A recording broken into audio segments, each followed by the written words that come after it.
Feldman. Welcome to South Shore News. Disturbing reports in the special needs community regarding news of 9 suspicious deaths of people with developmental disabilities on Long Island. According to an Associated Press report, reports of these suspicious deaths of people with special needs who were in state care never reached the prosecutor to whom they were ostensibly sent, because the Justice Center, the state agency tasked with oversight of cases such as these, they sent the information to an abandoned email said by Suffolk District Attorney spokesperson Robert Clifford to be a dormant private email address of an assistant district attorney. And in a related report, additional suspicious deaths are under investigation much closer to home. The concern here is that when there are allegations, say in the schools, the investigation really ought not be conducted by the schools. Just as when there are allegations in state-run facilities, the allegations really should not be conducted by a state-run watchdog. We look forward to the truth coming to light. When you're on the beach in Long Beach this summer, be sure to have a look at the mural of Cliff Scuden of Scuden Surf, taking a student out to surf, as well as the 40-foot American flag. Artwork by Nick Papalardo. And while you're at it, check out some of the ticket booths. Crazy cool artwork on the Long Beach Boardwalk. Kudos to the artists and to the city of Long Beach for adding this beautiful creativity to our boardwalk. Nassau County Executive Edward P. Mangano said the Nassau County Tech Task Team, T3, co-chaired by Peter Goldsmith and Andrew Hazen of Launchpad Long Island, recently announced a free private sector job fair to be held on Monday, June 20th from 10 a.m. to 2 p.m. at the Cradle of Aviation Museum in Garden City. More than a dozen local tech companies have committed to offering more than 100 jobs to qualified job seekers. Employers are seeking software engineers, UX and UI designers, growth hackers, iOS developers, data scientists, web developers, digital marketers, channel development managers, programmers, and engineers. On Tuesday, July 19th, 2016, at 1 p.m. from the rooftop of Long Beach's Alegria Hotel at 80 West Broadway in the heart of Long Beach, overlooking the boardwalk, overlooking the beach and the ocean, Maltz Auctions will be auctioning off the Alegria Hotel.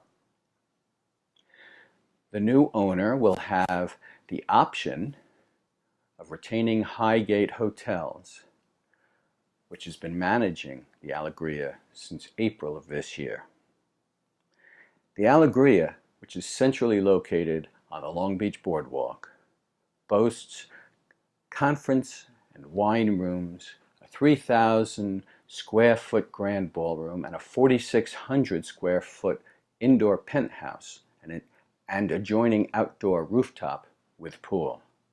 Our hope here is that the new owners will be able to attract businesses and organizations who might wish to have conventions, trade shows, and other major business events here at the Alegria.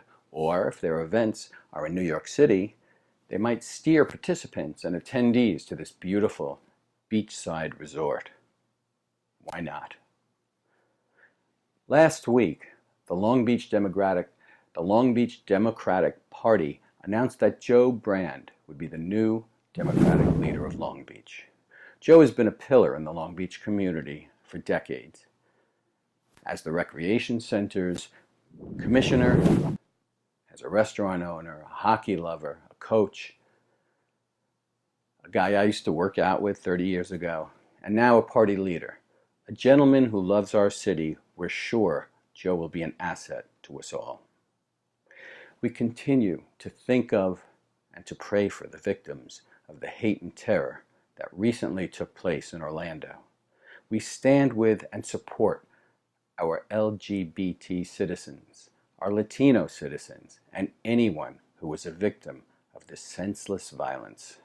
Kudos to our city for the moving vigil that was held here last week. We also sincerely hope our elected officials can see their way to banning assault weapons. In our opinion, the only people who should have automatic weapons are police and military. Beach season is here. Warm weather, salt air, the smell of tanning lotion, and of barbecues. A few reminders: use sunblock and check the expiration dates. A dear friend of ours just lost a long, painful battle with melanoma. Be good to your skin. And please, don't go in the water unless there are lifeguards on duty. Just about every year here in Long Beach we hear about people, often from out of town, who go swimming before or after the lifeguards are here.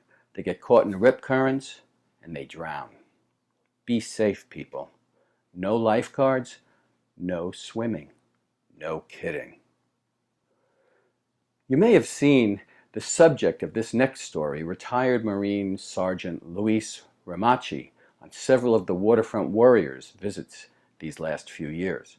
Sergeant Ramachi was injured in Afghanistan in 2011 by a grenade blast and small arms fire, which led to the loss of both legs above the knee, along with severe injuries to other parts of his body.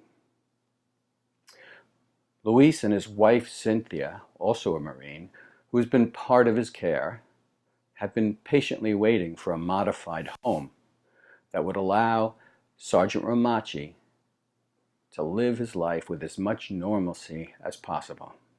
Well, the good people at Homes for Our Troops have made this dream come true. Luis recently raised the flag at his home in Manorville, along with his wife Cynthia, who is expecting their first child. We wish the Ramachi family long, happy lives in good health in your new home. A last word on the road to happiness. If you're having difficulty, look at what you can control about the situation and take whatever action you can. If you can't control the situation, try not to worry too much about it. Can't control it, so it's a waste of energy to worry. A better use of your energy is to count your blessings. You woke up this morning. You have a place to live, food in your refrigerator. You got fingers, you got toes, you've got senses. Music. Look at where you live. Not bad. I'm Dave Feldman.